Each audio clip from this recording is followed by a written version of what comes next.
बहुत दिन नहीं हुए हैं। आपने ज़रूर देखा होगा कोरोना काल में बिहार के मज़दूरों का पलायन बिहार से बाहर हो रही थी, लेकिन किसी सरकार को कोई मतलब नहीं था।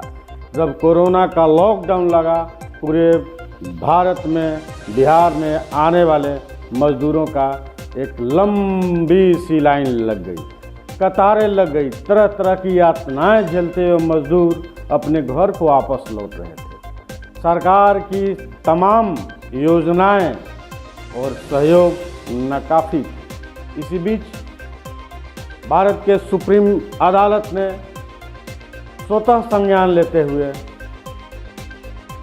आदेश पारित किया। उस आदेश में उन्होंने स्पष्ट कहा कि सभी सरकारें अपने कामगारों का डेटाबेस तैयार करें। डेटाबेस तैयार करने के बाद जो मज़दूर अपने गांव तक पहुंचते हैं, उनका स्किल मैपिंग करें। उसके लिए एक पंजीकरण की व्यवस्था करें, उनकी उचित काउंसलिंग की जाए, जिससे उनकी समझ लोगों को काम करने के लिए आगे रणनीति बनाने में मददगार है।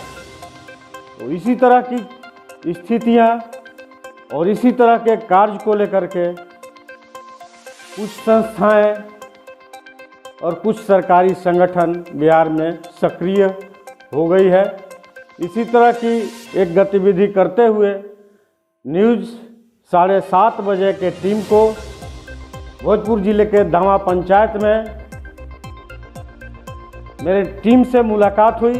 तो मैं लाल मोहन 7:30 बजे न्यूज़ चैनल में आपका स्वागत करते हैं। और अब आपको मैं भोजपुर जिले के धामा पंचायत के गांव में ले चलता हूं, जहां एक्शन एड की टीम उस पंचायत में डेटा कलेक्शन कर रही है, मजदूरों की काउंसलिंग भी कर रही है, और वहां के मुखिया सुषुमलता किस तरह से कोऑपरेट करते हैं। आइए हम लोग मुखातिब हों धामा पंचायत के मुखिया से।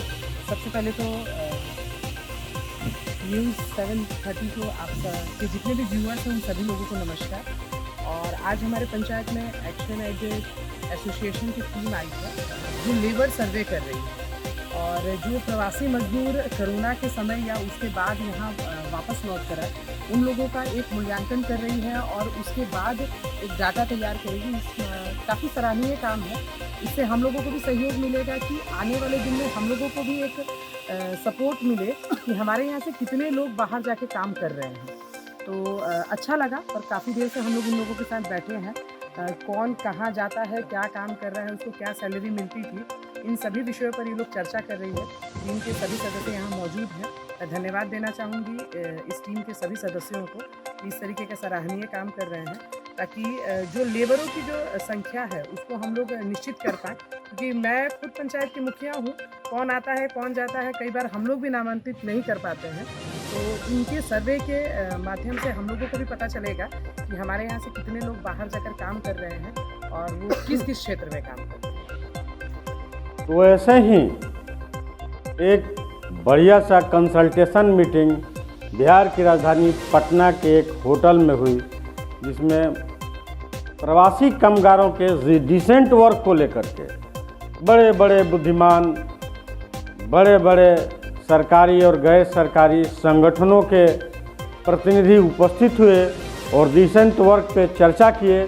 तो आइए हम लोग सबसे पहले उस चर्चा में जिनको सुनेंगे, देखेंगे, और जो इस चर्चा के आयोजक थे, इस कार्यशाला के आयोजक थे प्यारालाल जी, जो बिहार सरकार के एक इंस्टीट्यूट के डायरेक्टर हैं, उनको सुनते हैं।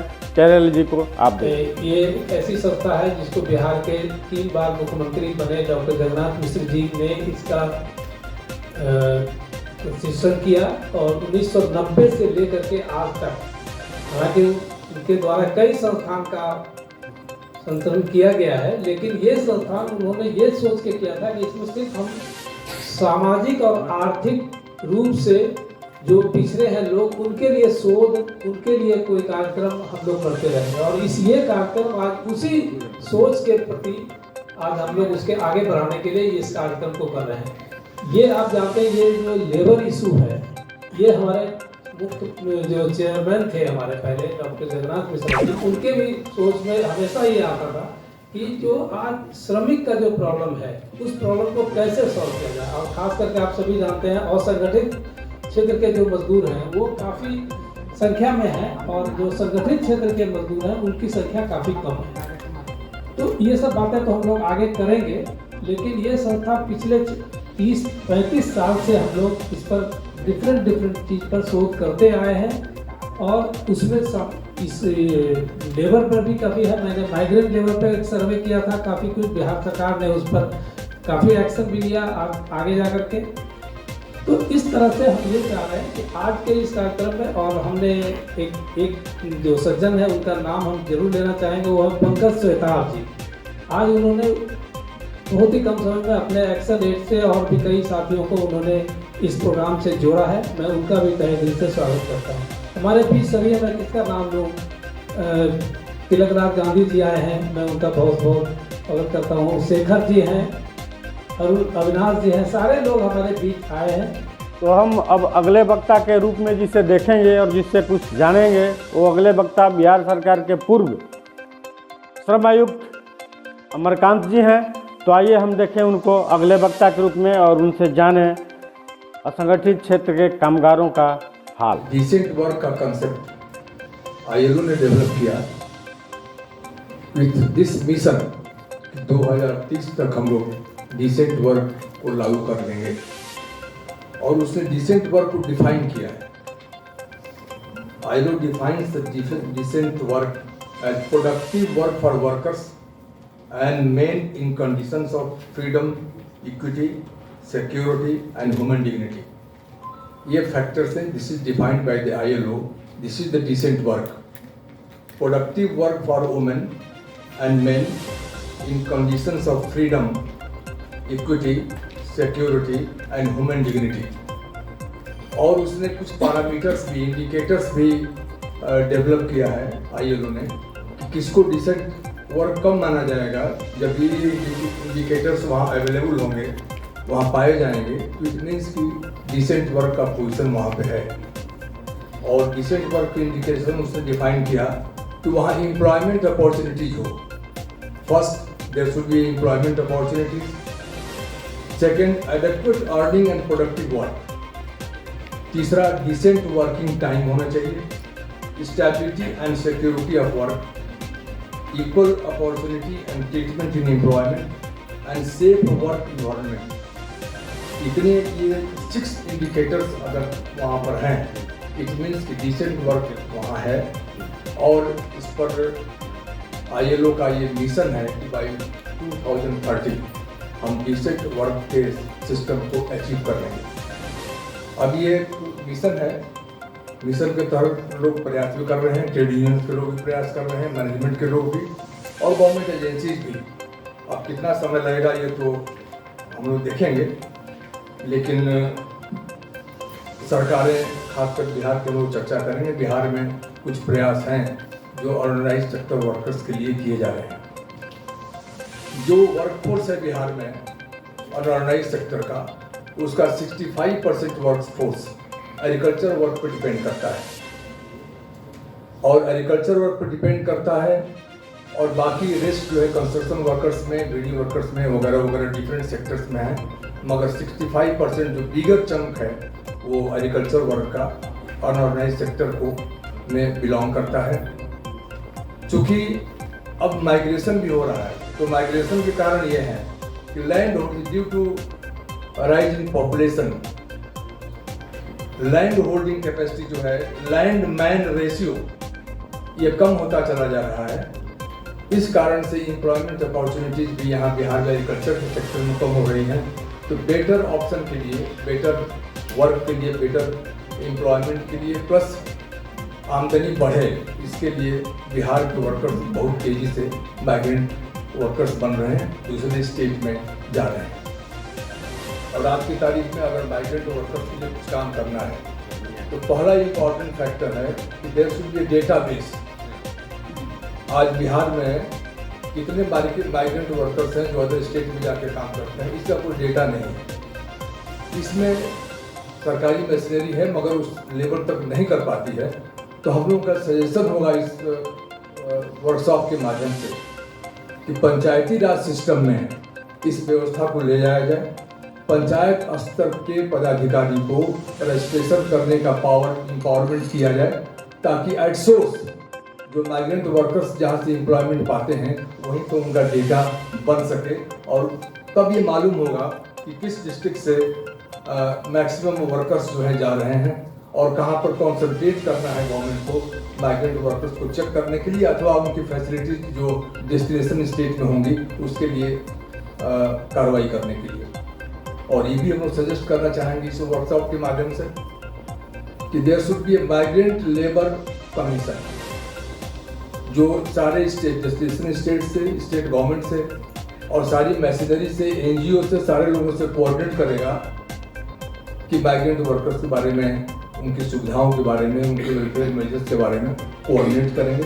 There should be a migrant labour commission in the state. इसकी आवश्यकता भी महसूस की जा रही है ताकि उनके वेलफेयर मेजर्स को किया जा सके।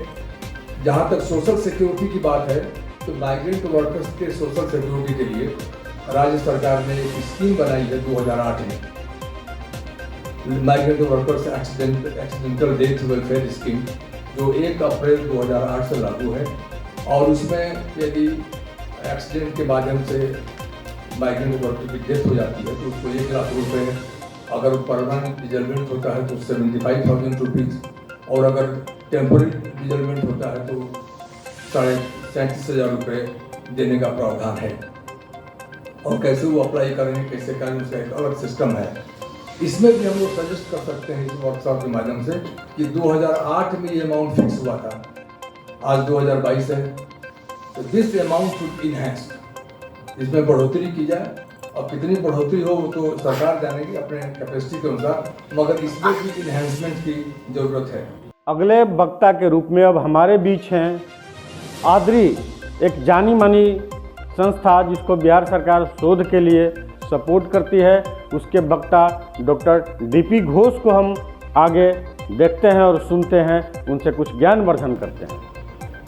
आपको शायद ये मालूम होगा कि जो अनऑर्गेनाइज सेक्टर है इतना इम्पोर्टेंट है कि हिंदुस्तान में 100 वर्कर में से 90 वर्कर अनऑर्गेनाइज सेक्टर में है। ना सिर्फ बिहार में और ज़्यादा होगा, 92 होगा, 93 होगा। ऑल इंडिया फिगर है 9 out of 10 workers in India are in the unorganised sector. Unorganised sector का डेफिनेशन तो कहिए दिया गया, लेकिन हम समझते हैं, यही मान के चलते हैं कि आपका जो जॉब है उसमें एक अपॉइंटमेंट लेटर आपको मिलता है, तो हम रफली मान लेंगे कि आप ऑर्गेनाइज सेक्टर में हैं। अगर आपका जॉब में अपॉइंटमेंट लेटर नहीं है, मुँह ज़बानी आपको एम्प्लॉय किया गया, तो मान लीजिए कि ये अनऑर्गेनाइज सेक्टर है। इस अनऑर्गेनाइज सेक्टर के बारे में क्या सरकार कर रहा है, क्या इंटरनेशनल सिचुएशन है, ये शायद अमरकांत जी कुछ बताए, चंद्रकांत सिंह जी बताएंगे, विद्यार्थी जी बताएंगे। मैं अगले 5-7 मिनट में आपको ये बताऊं कि ये विषय इम्पोर्टेंट काहे के लिए है। इम्पोर्टेंट इसलिए है, हम लोग जब भी किसी देश का आर्थिक प्रगति की बात करते हैं तो 2 चीज़ पर हम लोग ध्यान देते हैं। एक, हमारे अर्थनीति का विकास दर क्या है। आप सुनते होंगे 6%, 7%, 8% ऐसे चल रहा है। हम समझते कि पिछले 3 साल तो बहुत खराब था कोविड के चलते, लेकिन अगर लॉन्ग टर्म देखिएगा 90 से लेकर के अभी करीब 20-30 साल हो गया, हम लोग 5% से ऊपर हमेशा रहे, 5 करीब 7 भी, और 1-8 साल ऐसे भी गया जहाँ पर हम लोग 8% और 9% रूप में हम लोग ग्रोथ किए हुए हैं। और एवरेज अगर 7% लीजिएगा बाई एनी स्टैंडर्ड, ये बहुत ही सेटिस्फैक्टरी रेट है। इंडियन इकोनॉमी का ग्रोथ अगर 7% हो रहा है पिछले लॉन्ग टर्म में, तो ये बहुत ही सेटिस्फैक्टरी है। और मैं इसलिए कि हर साल बिहार सरकार के लिए इकोनॉमिक सर्वे तैयार करता हूँ एशियन डेवलपमेंट आगरी में, बिहार में भी ये रेट करीब 7% आता है। और दूसरा चीज को हम लोग ध्यान देते हैं, ना कि हम लोग पूरे इकोनॉमिक्स में, कि जो ग्रोथ हो रहा है उसका डिस्ट्रीब्यूशन कैसा है, लाभ किसको किसको मिलता है। समझिए, एक होता है ग्रोथ, एक होता है डिस्ट्रीब्यूशन। और डिस्ट्रीब्यूशन के लिए हमारे इंडिया में आप जानते होंगे एक बहुत पॉवर्टी एलिवेशन प्रोग्राम, तरह तरह का पॉवर्टी प्रोग्राम होता है, तरह तरह का है। PMGY है, राशन का सिस्टम है, फूड सप्लाई के लिए है, और फिर अभी होंगे बिहार सरकार का कुछ प्रोग्राम है कि लड़का या लड़की मैट्रिक पास कर 1,000 रुपया इंटरमीडिएट डेवलपमेंट और ये जितने प्रोग्राम है ये स्टेट का प्रोग्राम है। ओके, स्टेट का प्रोग्राम तभी जरूरत पड़ता है जब मार्केट का जो सिस्टम है वहाँ पे इस प्रकार का डिस्ट्रीब्यूशनल बेनिफिट उनको उपलब्ध नहीं है। ओके, अगर हमारे पास जो जॉब है, हमारा जो तनख्वाह है, हमारा जो ऑल लिविंग कंडीशंस है, अगर सेटिस्फैक्ट्री होता तो सरकार को काम नहीं करना पड़ता है, सरकार को मार्जिनल काम करना पड़ता है। लेकिन हमारे वहाँ इस प्रकार का सिस्टम नहीं है, इसलिए हम सरकार को ये कोशिश करता है। इस कड़ी में अब हमारे बीच अगले वक्ता हैं और इंटक ट्रेड यूनियन के नेता चंद्र प्रकाश जी। आइए हम उनके अनुभवों को आपके बीच साझा करते हैं, वे अपनी बातों को रख रहे हैं, आप देखिए। तो अगर कॉमन आदमी से पूछा जाए तो कहेगा कि अकाउंट्स में जो काम करता है वो डिसेंट वर्क है, या जो सफाई करता है वो डिसेंट वर्क नहीं है। जैसे लोग एक कॉमन है ना कि भाई कौन है तो सफाई करने वाला है, तो थोड़ा उसके काम को भी लोग मानते हैं कि बिलो स्टैंडर्ड है। लेकिन देखिए, मतलब ये नहीं है काम, हर काम डिसेंट है। अगर हम किसी काम को समझते हैं कि ये डिसेंट नहीं है तो ये हमारी गलतफहमी है, ये हमारा कहीं ना कहीं सोच में फ़र्क है, जो हम इसमें फ़र्क करते हैं काम में कि ये काम अच्छा है, ये काम बुरा है। क्योंकि अगर आप जिस काम को अच्छा नहीं समझते हैं, कभी आप ये सोच के देखें कि अगर ये काम करने वाला कोई नहीं हो तो फिर क्या स्थिति होगी। तो मतलब हर काम महत्वपूर्ण है, और हर काम जब महत्वपूर्ण है तो काम करने वाला आदमी भी महत्वपूर्ण है। लेकिन ये बात हम लोग अभी तक सोसाइटी में इस बात को ग्रहण नहीं कर सके हैं और हम लोग समझ नहीं सके हैं। इसलिए फ़र्क है, यहाँ फ़र्क है कि जो जितना हार्ड लेबर करेगा उसको उतना ही कम तनख्वाह मिलेगा, उसको उतना ही कम सुविधा मिलेगी, उसको उतना ही कम उसके नौकरी की सुरक्षा होगी। तो ये जब तक इस सोच को हम नहीं बदलेंगे तो मुश्किल है कि हम जो डिसेंट वर्क पर बात कर रहे हैं, ये डिसेंट वर्क का कंसेप्ट तो ठीक है ILO ने लाया है और लगातार इस पर हम लोग काम कर रहे हैं। तो डिसेंट वर्क का मतलब हो गया कि काम तो है ही है, मतलब काम का वातावरण भी डिसेंट होना चाहिए, वेज भी डिसेंट होना चाहिए, उनका सर्विस कंडीशन भी डिसेंट होना चाहिए। अब अगर बिहार में हम बात करते हैं, अमरकांत जी ने बोला कि मैक्सिमम एम्प्लॉयमेंट बिहार में एग्रीकल्चर में है, और नेक्स्ट सेक्टर अगर हम देखेंगे तो एग्रीकल्चर के बाद कंस्ट्रक्शन है। तो अगर यही दो सेक्टर को आप मान के चलिए तो आप देखिए ना कि ये दोनों सेक्टर में, एग्रीकल्चर में तो कुछ है ही नहीं है। डिसेंट वर्क की अगर हम बात करेंगे तो एग्रीकल्चर में वेजेस से लेकर के और कोई सोशल सिक्योरिटी या कोई सोशल प्रोटेक्शन जिसका हम बात कर रहे हैं, कुछ है ही नहीं है, कुछ नहीं है। तो सेकंड नेशनल लेबर कमीशन भी इस देश में बना था, और जब बना था तो बनने पर उनको रिकमेंड करने के लिए उनका मतलब एक जो काम करने के लिए जो एजेंडा था, एक तरह से कहिए कि जो रेफरेंस जो था सेकंड नेशनल लेबर कमीशन के लिए, वो दो ही पॉइंट पर था। एक तो वो था कि जो लेबर लॉज इस देश में है इसको कैसे रेशनलाइज करेंगे, कैसे मतलब इसको और मतलब बहुत ज़्यादा है इसको कम करें, सबका एक साथ तो रेशनलाइजेशन था, जिसको आज के दिन में हम लोगों ने। तो अब आपके बीच डॉक्टर UN विद्यार्थी के अनमोल विचार भी आपके बीच उपस्थित है, आप अवश्य देखिए, उनसे रूबरू होइए। मित्रों, आज जिस विषय पर विशद चर्चा हो रही है और होने वाली है, इस क्षेत्र में जो असंगठित मजदूरों की जो बाढ़ है, हम उससे अगर देखते हैं तो ग्रामीण इलाके में आज खेतिहर मजदूरों की कमी हो ही गई है। ज़्यादातर अप्रवासी या प्रवासी मजदूरों के बारे में हम चर्चा करें तो ज़्यादा बेहतर होगा। इसी क्षेत्र में मजदूरों की कमी होती चली जा रही है और बाहर के जगहों में जहाँ भी भवन निर्माण के क्षेत्र में, भट्ठे के क्षेत्र में या और भी विभिन्न प्रकार के जो अप्रवासी मजदूर जो संगठित क्षेत्र के रहे हैं, उन सबों को के लिए जितने कानून और अधिनियम बने, चंद्र प्रकाश जी ने बहुत विस्तृत तरीके से उस पर चर्चा की। वो सही तरीके से सरजमीन पे नहीं उतर पाया। अब आगे के सत्र में फिर चर्चा होगी, कई विद्वजन अपनी बातों को रखेंगे। आज ये अभी चंद्र प्रकाश जी ने भी कहा कि कई बार Bihar Institute of Economic Studies के द्वारा डॉक्टर प्यारेलाल जी ने कितनी चर्चाएं हो चुकी हैं अभी तक, लेकिन उस पर अमली जामा नहीं बनाया जा सका। तो लेकिन कार्य को करते रहना है। हाईकोर्ट पटना के अधिवक्ता गोपाल कृष्ण जी की कानूनी पहलू से हम बखूबी रूबरू होंगे और आइए सुनते हैं उनका क्या कहना है इन प्रवासी मजदूरों के लिए और क्या कानून है। कानून की बारीकियों को आप अवश्य समझें। तो बहुत ज़्यादा पीछे नहीं जाते हैं। करीब 220 साल पहले पहला मजदूर कानून ब्रिटेन ने बनाया।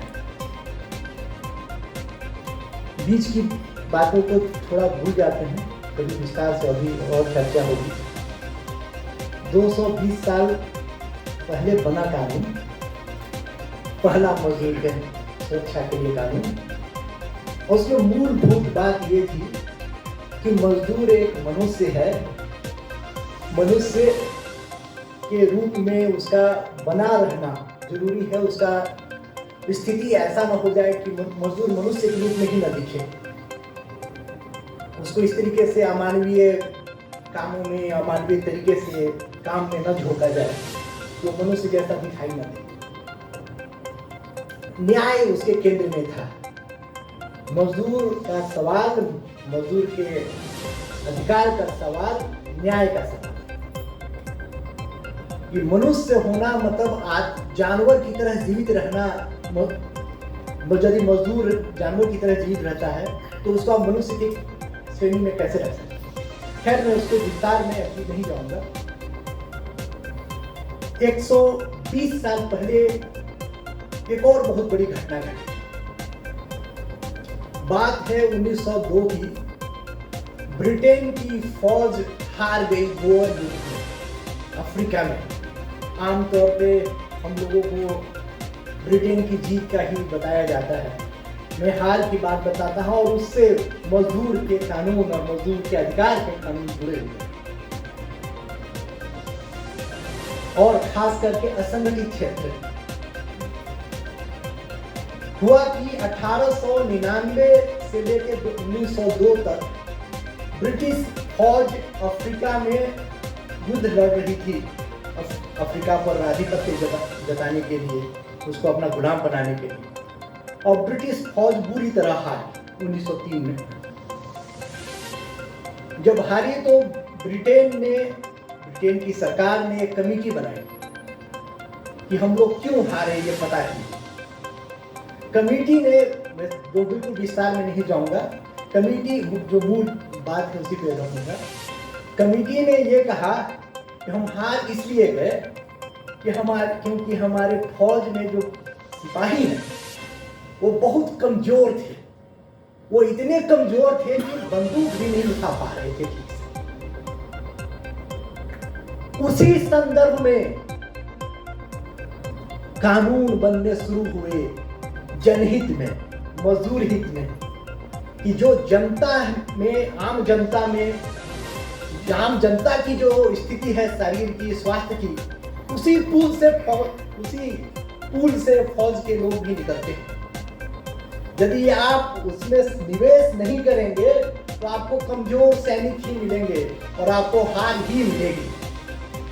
तो युद्ध में हार से सबक ये था कि निवेश किया जाए सामाजिक सुरक्षा में। आज जब अभी पिछले सत्र में चर्चा हो रही थी, चाचन प्रकाश जी बोल रहे थे कि फौज में भी परमानेंट नौकरी नहीं होगी, 2 साल की, 1 साल की, 6 महीने की। ऐसा क्यों कर रहे हैं? 1 साल 2 साल रोजाना पे रखिए, वेज लेवल, जब जरूरत हो कॉल कर लीजिए। आजकल तो डिजिटल मीडियम है। ये बिल्कुल गलत हो रहा है कि 2-2 साल का बोझ दिया जा रहा है। 1-1 दिन पर रखना चाहिए।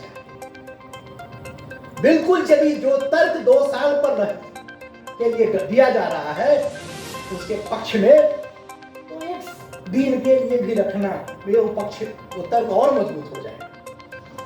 लेकिन मैं बिल्कुल 2 कानूनों के संदर्भ में अपनी बात आगे बढ़ाऊंगा, और 2 कानून हैं।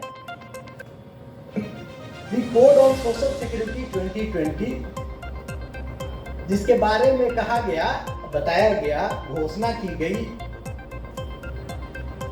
कैसी स्थिति में असंगठित क्षेत्र के श्रमिकों के अधिकार के लिए काम करने वाले और एक्शन एड के कार्यक्रम प्रभारी पंकज श्वेताब का अनुभव और ज़मीनी हकीकत, जो लंबे समय से इनके अधिकार के लिए काम करते हैं, इनके विकास के लिए काम करते हैं, उनको सुनना मेरे लिए बेहद ज़रूरी है।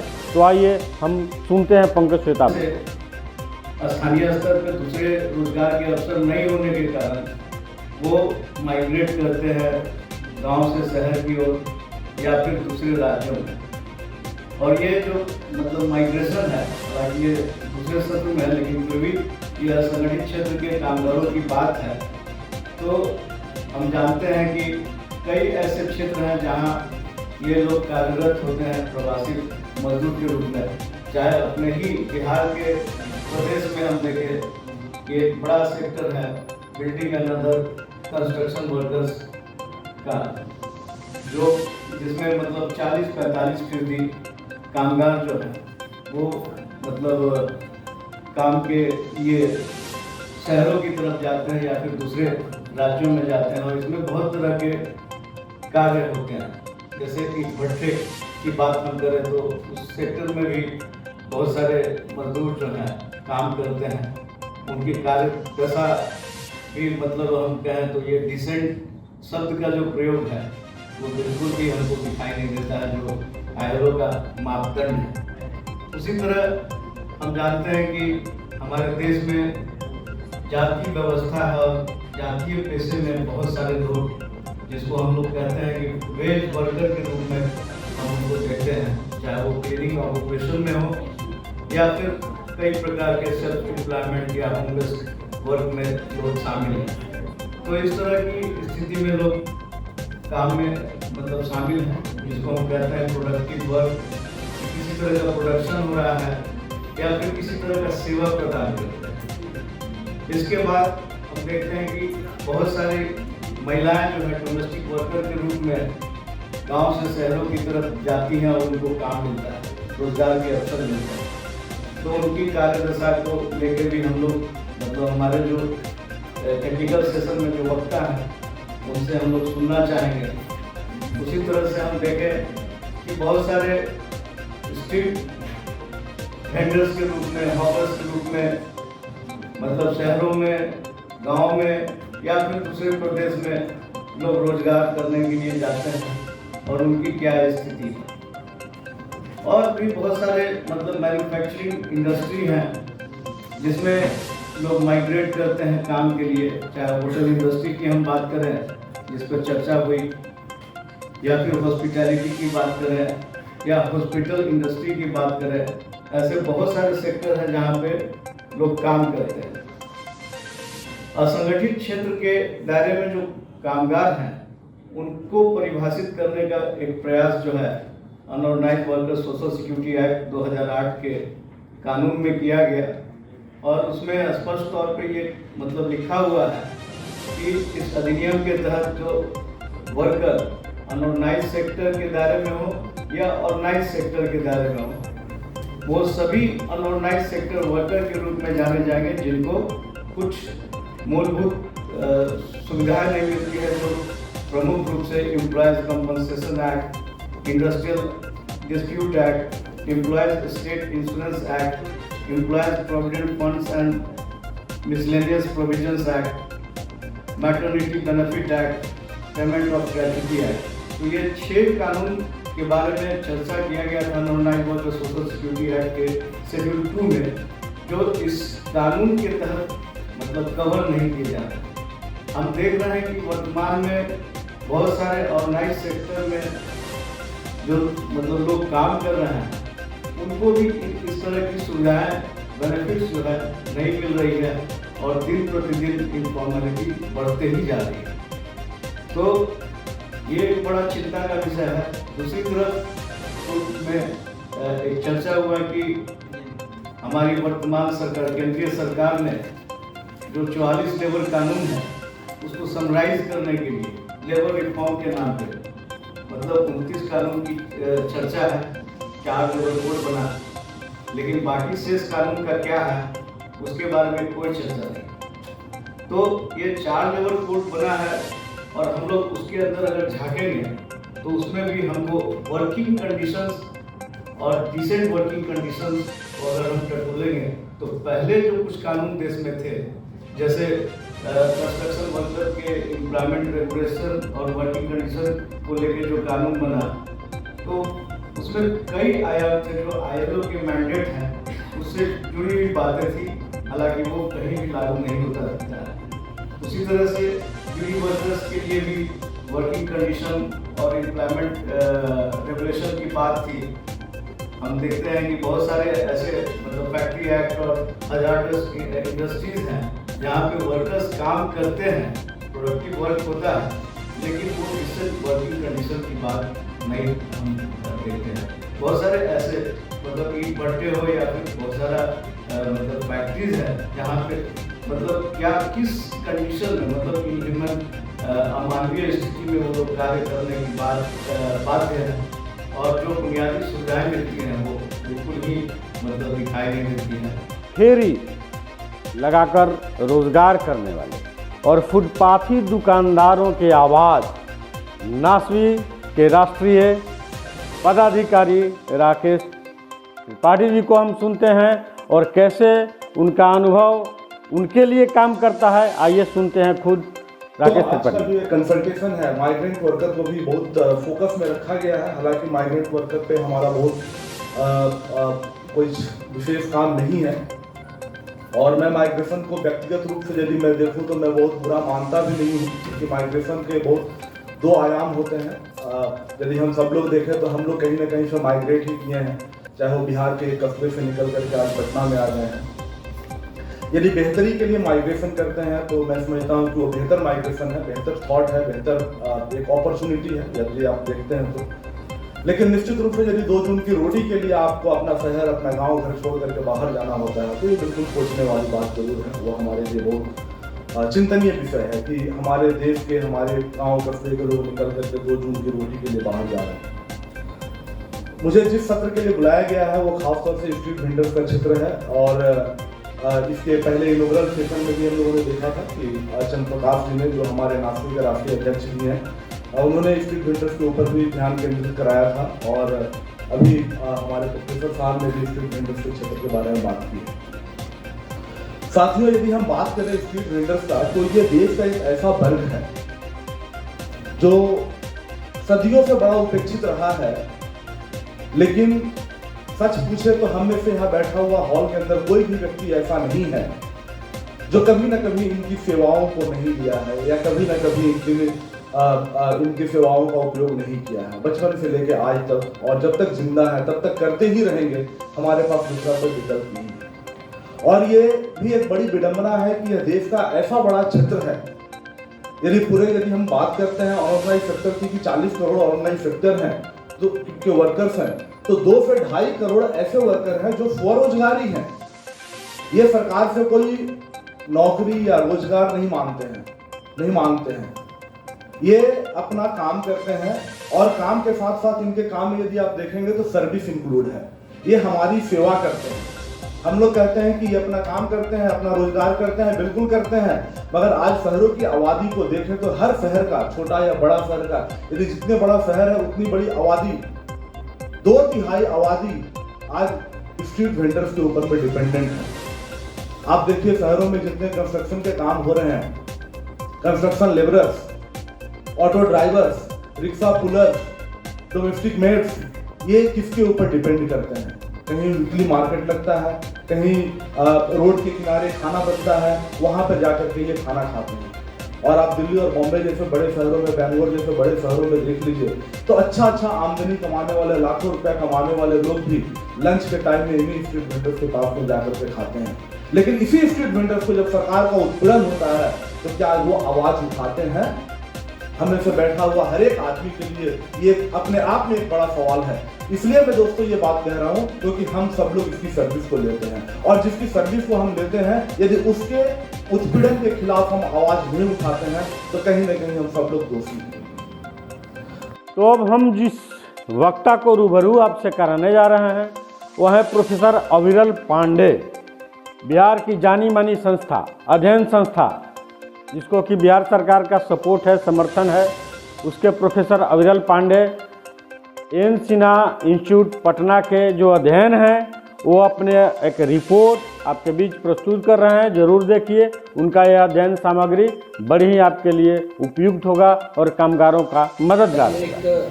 मुझे लगता है एक बहुत अच्छा अवसर मिला है, खास करके कोविड के बाद। और जो कोविड में जो हम लोगों ने देखा कि किस तरह से माइग्रेंट वर्कर्स जो सफ़र किए, और एक ऐसा इनविजिबल वर्कर था जो उसके पहले जिसको लेकर के समाज में एक सेंसिटिव जो समाज जो था उसको लेके बहुत ज़्यादा जागरूक नहीं था। और जब कोविड में जब क्राइसिस हुआ तो हम लोगों ने एक माइग्रेंट वर्कर्स का जो है उसकी तरफ हम लोगों का ध्यान आकर्षित हुआ। और ख़ास करके अगर आप जब बिहार में बैठे हों, जहाँ पर हमारे जो वर्कर्स जब मुंबई में जाते हैं और जिनके साथ बिहारी आइडेंटिटी को लेके काफ़ी ज़्यादा परेशानियाँ भी होती हैं, तो जो इन सब मुद्दों को लेकर के अगर देखा जाए तो जो माइग्रेंट वर्कर्स का जो इशू है वो काफ़ी रिलेवेंट है। और इस दौरान जो कोविड के दौरान हम लोगों ने देखा कि भारत सरकार ने लेबर कोड से रिलेटेड भी जो प्रावधान लाए, उसके बाद एक मुझे लगता है एक अच्छा अवसर मिला, क्योंकि जो बहुत सारी चीज़ें जो छिपी हुई थी वो कहीं ना कहीं एक मौका मिला। और ये जो कंसल्टेशन वर्कशॉप है इस तरह का, मुझे लगता है ये अवेयरनेस कैंपेन होता है। वैसे नॉर्मली लंच के बाद जब बोलने का मौका रहता है तो दो चीज़ का डर लगता है कि मतलब कुछ बोलने के लिए रहेगा कि नहीं और कुछ सुनने के लिए रहेगा कि नहीं। तो लकीली मुझे लगता है मेरे पास दोनों अवसर हैं।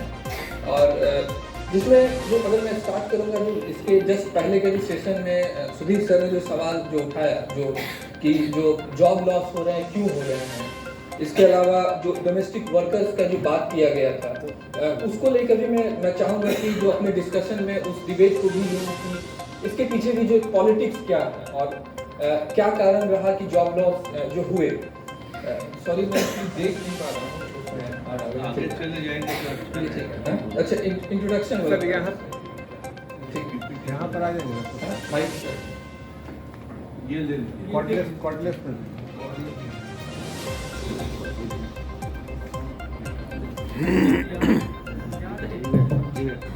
तो इसमें जो अगर मेरा जो प्रेजेंटेशन है मैं कोशिश करूँगा सर 15 मिनट्स में। इसमें जो अगर कंटेंट देखेंगे तो हम इंट्रोडक्शन थोड़ा सा बताएंगे और available provisions in Indian constitution, मतलब जो और ख़ास करके देखा गया कि जो कोविड के दौरान जो डिजास्टर एक्ट के बहाने बहुत सारे लेबर लॉज को जो स्टॉप किया गया वो कितने संवैधानिक थे, तो उन इश्यूज़ को भी हम चर्चा करेंगे। इसके अलावा जो लेबर लॉज जो सेफगार्ड है और जो सेफ्टी ऑफ जॉब जो ये बात करता है, एक्चुअली में लेबर लॉज हम लोग को लगता है कि ये लेबर लॉज है, बट ये लॉज कहीं ना कहीं जो इंटरप्राइजेज हैं उनके लिए ये लॉज उनको फॉलो करना होता है, बट इसके जो बेनिफिट्स हैं वो कहीं ना कहीं लेबर को मिलते हैं। अब इसके बाद हम लोग देखेंगे कि माइग्रेंट वर्कर्स का डिसएडवांटेज क्या होता है, क्योंकि जब तक जो इस प्रेजेंटेशन में मैंने कोशिश किया है कि उन समस्याओं को जाने कि माइग्रेंट वर्कर्स की समस्याएं क्या हैं, क्योंकि जो और खास करके जो लेबर कोड आ रहा है वो उस समस्या को डील कर रहा है कि नहीं। और कहीं न कहीं और जो अगर हम बिहार राज्य में हैं तो ये इस मुद्दे को लेके तो हमें सबसे पहले पायदान पे होना चाहिए। और इसमें हम कुछ डेटा की बात बताएंगे कि आखिर ऐसे माइग्रेशन के रूट्स कौन कौन हैं, कौन से ऐसे स्टेट हैं जो माइग्रेंट वर्कर्स के एज ए सप्लायर स्टेट के रूप में देखे जा सकते हैं। इसके अलावा आखिर ऐसे कौन से सेक्टर हैं जहां पर माइग्रेंट वर्कर्स जो है काम कर रहे हैं। अब हमारे बीच जो है भारत में एक नेटवर्क स्थापित किए हुए संस्था जो मजदूरों को ट्रैक करती है, मजदूरों को सपोर्ट करती है और मजदूरों को बड़े पैमाने पे अधिकारों को सुरक्षित करने के लिए लॉबिंग करती है। उस संस्था के रीजनल मैनेजर सौरभ कुमार को आप देखिए किस तरह से वे डेटा के माध्यम से पूरे इस वर्कशॉप को, कंसल्टेशन को अपनी ओर आकर्षित कर रहे हैं। तो हम लोग देखते हैं ये सौरभ कुमार। एक चर्चा लेबर डिपार्टमेंट के साथ बिहार में शुरू हुई थी और आपके प्रस्तुतिकरण में जो एक माइग्रेंट फैसिलिटेशन सेंटर की बात हुई थी तो उसको वर्कर फैसिलिटेशन सेंटर के रूप में एक चर्चा शुरू हुई थी उस समय के श्रम आयुक्त के साथ और विभाग का उस पर फिर एक रजामंदी बनी थी और बिहार में गया में एक मॉडल के रूप में उसको शुरुआत किया गया था और आज भी वो चल रहा है। हम लोग थोड़ा देखते हैं किस तरह से उसकी शुरुआत हुई और एक थोड़ा बहुत अध्ययन है, बहुत सारी बातें उसकी मैं नहीं रख पाया जो पूरा एक एकेडमिक रूप से होना चाहिए, रिसर्च डिजाइन से लेकर सैम्पलिंग से लेकर पूरा, लेकिन कुछ बातें उसकी मैं यहाँ पे जरूर रखना चाहूँगा। मुझे लगता है कि ये जो भूमिका है इसको बढ़ा दीजिए। कुल मिला के जो लबोलवाब उसके पहले वाले प्रस्तुतिकरण में आया है कि बिहार में किस तरह से एक बड़ी संख्या है जो पलायन पे आधारित है, जो कि एक फोर्सफुल माइग्रेशन है और डिस्ट्रेस माइग्रेशन है। और हम लोग देख रहे हैं इसके पहले भी जिस तरह से नक्शा में दिखाया गया था भारत का कि सोर्स और डेस्टिनेशन कहाँ से सोर्स ज़्यादा है और किस तरफ डेस्टिनेशन है, तो उसको हम लोगों ने भी इसमें दिखाया है। मैं कहीं भी बातों को रिपीट नहीं करूँगा। मेजर जो सेंडिंग स्टेट्स है वो आप देख सकते हैं बिहार, उत्तर प्रदेश, उड़ीसा, राजस्थान, वेस्ट बंगाल है और डेस्टिनेशन स्टेट के रूप में अभी के अध्ययन के रूप में अगर हम लोग देखें तो गुजरात, महाराष्ट्र, दिल्ली का जो NCR एरिया है, केरल और तमिलनाडु है, इसको बढ़ा दीजिए। जो मुद्दे इसके पहले बात हुई उसमें एक बहुत बड़ी बात है कि जो आइडेंटिटी वाली बात आपने रखी थी कि माइग्रेंट लेबर के पास आइडेंटिटी कुछ नहीं होता है। तो वर्कर फैसिलिटेशन सेंटर के समय में भी हम लोगों ने जो बात रखी थी बिहार सरकार के पास कि किसी तरह का आइडेंटिटी कार्ड होना चाहिए, कुछ एक आइडेंटिटी होना चाहिए जिससे वो माइग्रेंट लेबर कहीं पे भी जाए तो उसका परिचय वहाँ पे वो दे सके।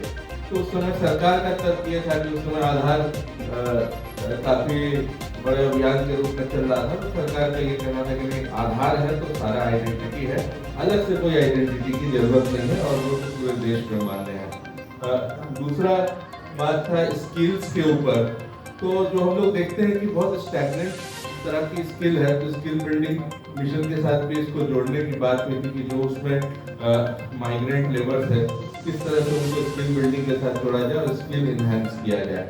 अगर हम लोग देखें कि जो सोशल सिक्योरिटी की बात इसमें आया है कि 70% से ज़्यादा जो इनफॉर्मल वर्कर्स हैं उनके पास तो इसी तरह का भी सोशल सिक्योरिटी नहीं है, तो ये भी जिम्मेदारी सरकार के साथ बढ़ रही थी कि किस तरह से उनको अलग अलग सोशल सिक्योरिटी स्कीम्स के साथ भी इस सेंटर के तहत जोड़ा जा सके। बढ़ा दीजिए। जो कंस्ट्रेंट है वो हम लोग देख रहे हैं, जो चैलेंजेस है कि किस तरह से जो सस्टेनेबल सिटीज की बात करें या राइट टू सिटी की बात करें, जो माइग्रेंट लेबर कहीं पे भी जाते हैं तो वहाँ पे उस शहर के ऊपर, उस जगह के ऊपर उनका किसी तरह का भी अधिकार नहीं होता। जो बात हुई थी, ना वो वोट कर सकते हैं, ना उनको वहाँ पे कहीं पे बसने का अधिकार है। तो इस तरह के जो कंस्ट्रेंट है वो काफी हम लोग जानते हैं, बहुत सारे अध्ययन इस पर हो चुके हैं। और जो एजुकेशन, हेल्थ और वेलफेयर स्कीम जो डेस्टिनेशन स्टेट की है उसके ऊपर भी उनका कोई अधिकार नहीं रहता। तो ये बहुत जाहिर चीज़ें हैं, इसके ऊपर हम लोग देखते हैं आगे क्या काम कर पाए। जो पॉलिसी के रूप में जो चैलेंजेस उस समय निकल के आए थे चर्चा से, वो था कि एक तो माइग्रेंट का एस्टिमेट करना बहुत मुश्किल है, बहुत सारे आंकड़े हैं, लेकिन बात ये हो रही थी उस समय कि किस तरह से राज्य में जो भी माइग्रेंट लेबर है उनका एक रजिस्ट्रेशन किया जाए और उस रजिस्ट्रेशन के बाद हमें ये पता चले कि कौन किस ट्रेड में जाते हैं, किस तरह की स्किल बिल्डिंग की ज़रूरत है, किस स्टेट में ज़्यादा लोग जाते हैं, इंटर स्टेट कितने हैं, इंट्रा स्टेट कितने हैं, फॉरेन में कितने जा रहे हैं। और दूसरा ये कि एक संयुक्त प्रयास हो जिसमें कुछ सरकार की भूमिका हो, कुछ सिविल सोसाइटी की भूमिका हो, कुछ ट्रेड यूनियंस की भूमिका हो, तो वो क्या हो सकता है उसके ऊपर बातचीत चल रही है। जो पहला हम लोगों ने कहा कि माइग्रेंट फैसिलिटेशन सेंटर या वर्कर फैसिलिटेशन सेंटर गया में स्थापित हुआ, उसके बाद वहाँ पे कुछ जिम्मेदारी संस्था के रूप में, देखिए एक तरह से अगर हम लोग देखें तो जिम्मेदारी तो पूरी तरह से सरकार की ही है, क्योंकि सरकार जिम्मेदार है और जो हक अधिकार की हम लोग बात कह रहे थे तो उससे कहीं वो पीछे नहीं हट सकती, और हम लोग भी मानते हैं कि सरकार को अपनी जिम्मेदारी। तो आपने देखा वैसे लोगों का जिसमें हिंदू हैं, मुसलमान हैं, हर जाति, हर संप्रदाय, हर धर्म के लोग हैं, नहीं कोई बैरियर है, सभी कामगार हैं, सभी जाति के लोग हैं। तो उनकी क्या स्थिति है, बाहर मजदूरी करने जाने पर उनके लिए क्या श्रमिक कानून है, कैसे श्रमिक कोड बन रहे हैं, तो आप अपने आसपास के तमाम लोगों को उन कानून की बारीकियों को ज़रूर बताइए, क्योंकि यह हर जाति, हर धर्म, हर मज़हब के लोगों के लिए लाभकारी होगा। तो हमें लगता है कि आप इसमें मददगार सिद्ध होंगे, और मैं इसी शब्दों के साथ अपने तमाम दर्शकों को एक बार प्रणाम करता हूं।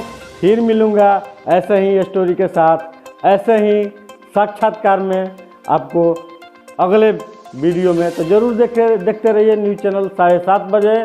फिर मिलेंगे। जय हिंद।